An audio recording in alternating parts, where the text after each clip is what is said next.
या भारत का कौन ऐसा गुरु है जिसको विश्व गुरु कहा जाता है? तो उसका एक ही उत्तर है, बुद्ध है।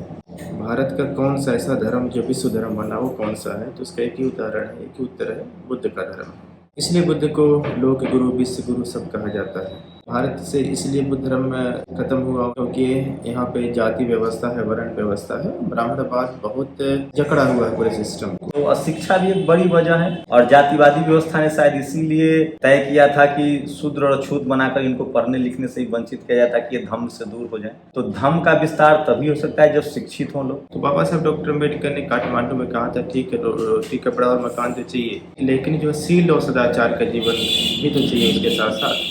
करुणा नहीं है। हाँ, करुणा नहीं, मैत्री नहीं, तो सब बर्बाद हो जाता है। साड़ी पूर्णिमा के आसपास 10-12 दिनों तक 300-400 लोगों के साथ चारिका करते हैं, विचरण करते हैं, गली गली में जाकर के उपदेश करते हैं, उपदेश करते हैं। इस बार हम लोग सारनाथ से गाजीपुर, गाजीपुर से बलिया, बलिया से देवरिया, देवरिया से गोरखपुर, गोरखपुर से महाराजगंज, महाराजगंज से हम लोग वापस कुशीनगर जा रहे हैं। आज शिक्षक दिवस है और कहा जाता है कि दुनिया में सबसे पहला जो विश्व गुरु है वो तथागत बुद्ध हैं, जिन्होंने पूरी दुनिया को धम्म, दीक्षा, नैतिकता, करुणा, समानता का पाठ पढ़ाया। राजेंद्र प्रसाद सिंह लिखते हैं कि अगर बुद्ध ने राजपद अपनाया होता तो लुम्बिनी जानता, उन्होंने धम्म पद अपनाया तो आज पूरी दुनिया जानते और उन्हीं को विश्व गुरु कहा जाता है। और भारत तभी विश्व गुरु था जब बुद्ध का दौर था। भारत तब सोने की चिड़िया थी। भारत उस समय ज्ञान विज्ञान का केंद्र था। तक्षशिला, नालंदा और विक्रमशिला जैसी यूनिवर्सिटियाँ थी। मैं इस समय सारनाथ में हूँ। सारनाथ का अपना महत्व है। तथागत बुद्ध ने पहली दीक्षा यहीं दी थी। लुम्बिनी में उनका जन्म हुआ, बोधगया में ज्ञान प्राप्त हुआ, सारनाथ में दीक्षा दी और कुशीनगर में महापरिनिर्वाण हुआ। मेरे साथ धम्म के विचारों को आगे बढ़ा रहे हैं भंते चंदीमा हैं, उनसे समझेंगे इस मौके पर। और हम लोग सारनाथ में हैं तो आज शिक्षक दिवस, जगह सारनाथ और भंते चंदीमा। कैसे देखते हैं जो तथागत बुद्ध की जो पूरी जो दीक्षा है वो कहाँ तक पहुँची है और क्या वजह रही कि दुनिया के 70-75 देश तो कम से कम धम्म पर आगे बढ़ रहे हैं, ज्ञान विज्ञान पर केंद्र पर तरक्की कर रहे हैं, पूरी दुनिया में रिसर्च हो रहा है और भारत में कहीं ना कहीं वो काम धीमा पड़ गया। सबको शिक्षक दिवस की तरफ से बधाई है। और आपने सही कहा कि तथागत बुद्ध सारनाथ में पहला उपदेश किए और तथागत का जो धम्म है पूरी दुनिया में गया। यदि आपसे या किसी से कहा जाए कि आप बताइए कि दुनिया में कौन सा ऐसा गुरु है या भारत का कौन ऐसा गुरु है जिसको विश्व गुरु कहा जाता है, तो उसका एक ही उत्तर है, बुद्ध है। और यदि किसी से कहा जाए कि आप बताइए भारत का कौन सा ऐसा धर्म जो विश्व धर्म बना, वो कौन सा है, तो उसका एक ही उदाहरण है, एक ही उत्तर है, बुद्ध का धर्म है। इसलिए बुद्ध को लोक गुरु, विश्व गुरु सब कहा जाता है। वो अलग बात है कि भारत में ऐसे लोगों को भी जगत गुरु कहा जा रहा है जिनको पड़ोसी गाँव वाले भी नहीं जानते।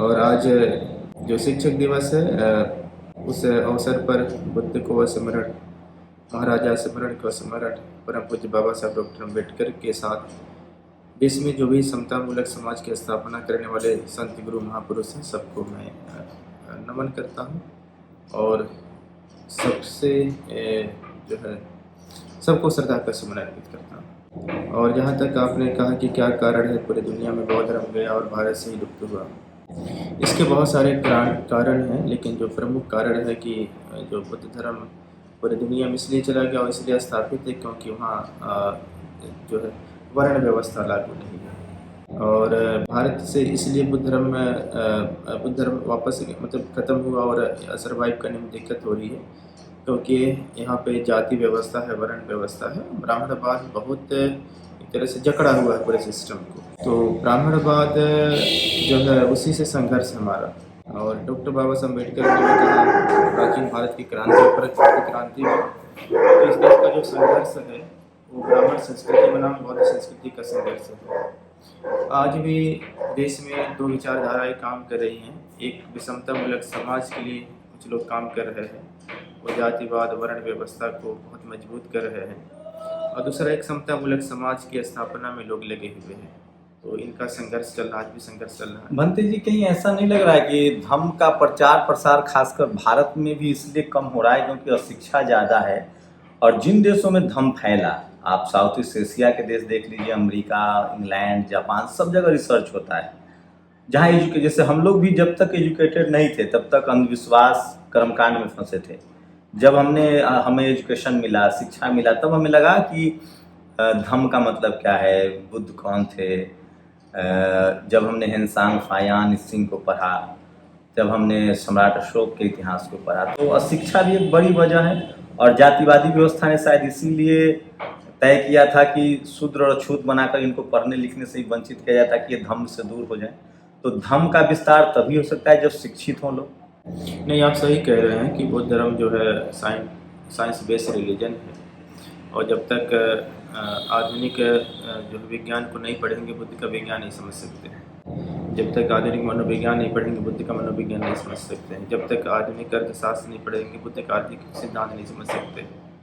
जब तक वर्तमान का जो सोशियोलॉजी नहीं पढ़ेंगे बुद्ध का सामाजिक विज्ञान नहीं समझ सकते। तो सही कह रहे हैं कि जैसे जैसे देश में एजुकेशन बढ़ रहा है, टेक्नोलॉजी बढ़ रही है, बुद्ध की शिक्षाएँ वापस आ रही हैं। और विपස්සना सेंटर में जाइए, भरे पड़े हैं। और देश में अब तो बाबा साहब के अनुयायी प्राइमरी से लेकर विश्वविद्यालय तक पढ़ा रहे हैं, अध्ययन करा रहे हैं, लोग पढ़ रहे हैं। तो जैसे जैसे एजुकेशन बढ़ रहा है, लोग बुद्ध धर्म के करीब और आते जाते जा रहे हैं। और लगभग हर जाति धर्म के लोगों में बुद्ध धर्म के प्रति इस समय आकर्षण बढ़ा हुआ है। आपको स्वस्थ रहना है, आपको चरित्रवान होना है, ज्ञानवान होना है, अच्छा फैमिली मेंबर पर्सन बनना है, अच्छा पारिवारिक आदमी बनना है, तो भी धम्म के जो रास्ते हैं, जो चाहे वो पंचशील का सिद्धांत हो, चाहे वो उन्होंने 7 कर्म बताए हैं, तो धम्म जो है वो आपको एक बेहतर नागरिक बनाता है, बेहतर इंसान बनाता है। कोई झूठा आश्वासन नहीं देता कि आप अमीर हो जाएंगे या लखपति करोड़पति हो जाएंगे। आप एक बेहतर नागरिक बनेंगे जो स्वास्थ्य, शिक्षा, धन संपत्ति सब पर ध्यान देंगे। सही कह रहे बाबा साहब डॉक्टर अम्बेडकर ने जो काठमांडू में भाषण दिया था, बुद्ध और कार्ल मार्क्स, तो उस समय और आज भी पूरी दुनिया में एक जो मार्क्सिज्म एक बात करता है, कहता है कि रोटी, कपड़ा और मकान मिलना चाहिए सबको, और उसके लिए थोड़ा वो लोग संघर्ष करते हैं और उसकी बात करते हैं। तो बाबा साहब डॉक्टर अम्बेडकर ने काठमांडू में कहा था, ठीक है रोटी, कपड़ा और मकान तो चाहिए, लेकिन जो सील और सदाचार का जीवन भी तो चाहिए उसके साथ साथ। उन्होंने कहा कि रोटी, कपड़ा, मकान हो भी जाए, सीलवान व्यक्ति नहीं है, सील का जीवन नहीं है, सदाचार नहीं उसके जीवन में, करुणा नहीं है, हाँ करुणा नहीं, मैत्री नहीं, तो सब बर्बाद हो जाता है। लोग अपने परिवार के साथ जुल्म कर रहे हैं, हाँ। पड़ोसी के साथ जुल्म कर रहे हैं, जाति धर्म के नाम पर जुल्म कर रहे हैं। ये सब तभी ठीक होगा जब बहुत सारे लोगों के पास जो है रोटी भी है, कपड़ा है, मकान है, लेकिन उनका सील सदाचार वाला जीवन नहीं है। तो अपने लिए भी खतरनाक हो गए, परिवार के लिए भी खतरनाक है, समाज के लिए भी खतरनाक हैं। तो इसलिए बाबा साहब कह रहे हैं कि इसलिए बुद्ध की जो प्रासंगिकता और बढ़ जाती है। और जो पंचशील का सिद्धांत है, आर्य अष्टांगिक मार्ग का सिद्धांत है, जो 4 आर्य सत्य का सिद्धांत है, जो 10 परमिताओं का सिद्धांत है, जो बुद्ध के करुणा मैत्री का सिद्धांत है, जो बुद्ध का जो है जो व्यवहारिक पक्ष है, जो उनका विनय है, डिसिप्लिन है, बुद्ध का जो डिसिप्लिन है, बुद्ध धर्म का जो विनय है, उसको अंतर्राष्ट्रीय तरह से उसको अनुशासन माना जाता है, इंटरनेशनल डिसिप्लिन माना जाता है। तो जो बुद्ध के धर्म की जो सांघिक व्यवस्था है, संघ में रहने वाली व्यवस्था है, जो पार्लियामेंट्री एक तरह सिस्टम है, वो सामाजिक होइए, हाँ, पारिवारिक होइए, सामाजिक होइए, तब राष्ट्रवादी होइए। बिल्कुल। भंते जी, आपने जो ये सेंटर बनाया है, जो आप तस्वीरों में देख रहे हैं, भंते चंदिमा जी ने बड़ा सेंटर बनाया है सारनाथ में। सारनाथ रेलवे स्टेशन से जैसे ही आगे बढ़ेंगे तो एक बड़ा सेंटर है, लर्निंग सेंटर है, जो हम लोग बातें कर रहे हैं धम्म के बारे में, सदाचार के बारे में, अपनी ज़िंदगी को बेहतर बनाने के बारे में। अगर आप शिक्षित होना चाहते हैं तो क्या इस सेंटर पर किस किस तरह की सुविधाएं दे रहे हैं? क्या हम जैसे लोग भी आकर यहाँ विपश्यना या धम्म दीक्षा ले सकते हैं? बिल्कुल, या सिर्फ छात्रों के लिए? शंभू जी, यहाँ हमारे पास बेसिक से लेकर के हर एजुकेशन तक के स्टूडेंट हैं। वो लोग यहाँ आसपास स्कूलों में जा रहे हैं और जो है विश्वविद्यालय भी तक जा रहे हैं। इसके अलावा हम लोग समय समय पर शिविर लगाते रहते हैं, और उपासक प्रशिक्षण शिविर होता है, उपासिकाओं का होता है, श्रामणीरों का होता है, भिक्षुओं का होता है, और बहुत सारे हम लोग यहाँ प्रोग्राम्स भी ऑर्गेनाइज करते हैं 1 डे का। तो उसमें हम लोग अवसर देते हैं कि सारे लोग आते हैं और सारे लोग यहाँ से। कैसे अभी नेक्स्ट आपका एक बड़ा कार्यक्रम होने वाला है, थोड़ा सा उसके बारे में बताइए। हर साल हम लोग चूँकि भगवान बुद्ध ने भिक्षु संघ को आदेश दिया था, चरित्र भिक्षुवे चारिकं बहुजन हिताय बहुजन सुखाय, कहा कि आज के 2500 वर्ष पहले बुद्ध ने कहा और सारनाथ में कहा कि भिक्षुओं बहुतों के हित और बहुतों के सुख लिए विचरण करो, चलते रहो। और भगवान बुद्ध भी अपने उस जो है उनका जो जीवन पर्यंत चलते रहे, जीवन पर्यंत चलते रहे। और संसार में जितने भी धर्म संस्थापक हुए हैं उनसे ज़्यादा कोई पैदल नहीं चला। गुरु नानक साहब भी बहुत चले, सुना हाँ, बुद्ध से ज़्यादा नहीं चले हैं। हाँ, बुद्ध तो बट चले, वो भी चले, चले हाँ। लेकिन बुद्ध 45 वर्षों तक चलते रहे, उनका भिक्षु संघ चलता रहा। और आज भी पूरी दुनिया में उनका भिक्षु संघ काम कर ही रहा है, चल रहा है। जितनी सेवा तथागत के भिक्षुओं ने किया है संसार का, और निस्वार्थ सेवा किया, उसका उदाहरण नहीं है। इसी वजह से भगवान बुद्ध के उसी, क्योंकि हम लोग सारनाथ में भी रहते हैं, भगवान बुद्ध के उसी आदेश के अनुपालन में हम लोग सारनाथ में साड़ी पूर्णिमा के आसपास 10-12 दिनों तक 300-400 लोगों के साथ चारिका करते हैं, विचरण करते हैं, गली गली में जा कर के उपदेश करते हैं, धर्मोपदेश करते हैं। और जब आपका कार्तिक पूर्णिमा आता है तो हम लोग सारनाथ से किसी बड़े धर्म स्थल पर जाते हैं, जो यहाँ से 300 किलोमीटर, 400 किलोमीटर, 500 किलोमीटर हो। तो हम लोग टारगेट करते हैं उसमें कि कम से कम 1000-2000 गाँव से जाना है। तो इस बार कहाँ जा रहे हैं, सारनाथ से कहाँ जाएंगे? इस बार हम लोग सारनाथ से जो है देवोदय होते हुए कुशीनगर जा रहे हैं। कुशीनगर जहाँ उनका परिनिर्वाण, वहाँ पर निर्माण हुआ। इसके पहले हम लोग सारनाथ से श्रावस्ती गए, जिसके पहले हम लोग सारनाथ से लुम्बिनी गए थे। इस बार हम लोग सारनाथ से गाजीपुर, गाजीपुर से बलिया, बलिया से देवरिया, देवरिया से गोरखपुर, गोरखपुर से महाराजगंज, महाराजगंज से हम लोग वापस कुशीनगर जा रहे हैं। और इस यात्रा का उद्देश्य जो है बहुजन हिताय बहुजन सुखाय। तो यहाँ पर भी छात्रों का रहने खाने का आपने प्रबंध किया है, जो शिक्षा लेना चाहते हैं, और हम जैसे जो साधक हैं या उपासक हैं वो कैसे आपको कंट्रीब्यूट कर सकते हैं ताकि ये संस्था और आगे बढ़े, ये संस्था? हाँ, ये जो संस्था, जो सेंटर है, एक धम्म लर्निंग, इसको धम्म लर्निंग सेंटर कहा जाता है। और इसकी अपनी एक सोसाइटी है, सारनाथ महावीर धम्म शिक्षण समिति रजिस्टर्ड है, इनकम टैक्स में भी रजिस्टर्ड है, 1280 जिसको प्राप्त है। तो लोग अगर इस संस्था को डोनेट करते हैं तो उनको इनकम टैक्स में छूट भी है टी के तहत, और बहुत सारे हमारे सहयोगी लोग उसके तहत उनको। तो आपसे संपर्क कैसे हो बनते जी? सीधे आज नंबर भी है, अकाउंट भी है, तो संपर्क कर सकते हैं। सोसाइटी का अपना अकाउंट है, तो और बाकी अपना एक सेंटर है, तो सेंटर का अपना ऑफिस है। और यहाँ न केवल यहाँ के में जो अध्ययन कर रहे वो लोग हैं, बल्कि धर्मस्थल होने की वजह से प्रतिदिन यहाँ पे लोगों का आना जाना लगा रहता है।